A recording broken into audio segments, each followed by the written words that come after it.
Now, similar to your inbound rule set, you can also create a new rule and configure the rule set for outbound rules as well. As I had defined in the inbound rule set video, how you can create a new rule by clicking on this particular right tab. This particular is the outbound rule wizard, wherein you can create the rule based upon a program, over a port, over some predefined services, or you can even define a custom rule. Now let us proceed ahead with the connection security rules. Now, as I said earlier, you can define rules in Windows 7 Firewall for incoming flow of packets, for outgoing flow of packets, and even you can secure two systems by connecting them over a secured connection. That means you can define even the rules over the connection between two particular systems. Now, how do we define such kind of rules? Again, check down the right pane, the action pane, click on the new rule, and here you are with connection security rule wizard. Now here are different kind of security rules that you can apply over a connection. We'll go through them one by one. The first one is isolation, which basically means that it allows you to connect to a remote system, or it allows the connection between two systems only over some authentication credentials. That means that only after you qualify or pass certain authentication tests, you are allowed to create the connection. Now we'll create an isolation rule. We'll go next. Now here are these three authentication types that you can apply over this particular connection rule. Now here you are seeing two words: request authentication, require authentication. I'll define it to you in very simple words. Request authentication means that not compulsorily two systems need to authenticate their identity while connecting with each other. That means if two systems can authenticate with each other for a connection, that's fine. But if they cannot, that's also fine. The connection will go ahead with its proceedings.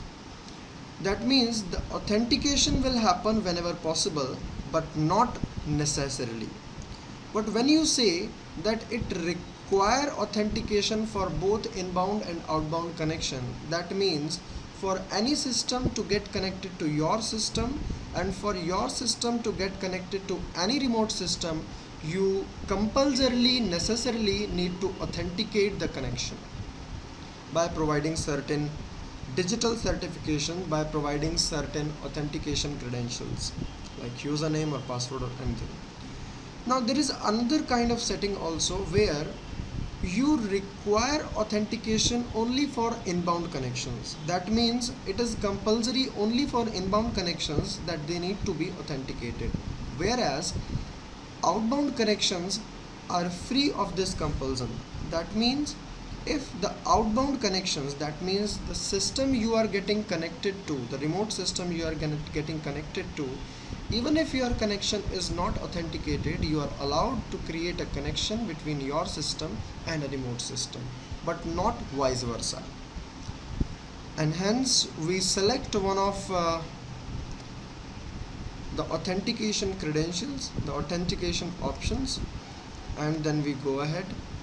Here are certain authentication methods, like you must have heard of Kerberos, which is basically a system that is designed to authenticate a client-server architecture that develops a proper authentication architecture within a client-server architecture itself. So you can use a Kerberos for a computer and a user, you can use a Kerberos for a computer itself, or you can go for the advanced custom settings. We'll go for the default authentication methods on IPsec settings. Next, you define this rule. You can choose if you want to set this rule for a particular domain, you want to make it a private rule, or you want to make it a public rule. You have all choice. Go next. You mention the name of the connection rule,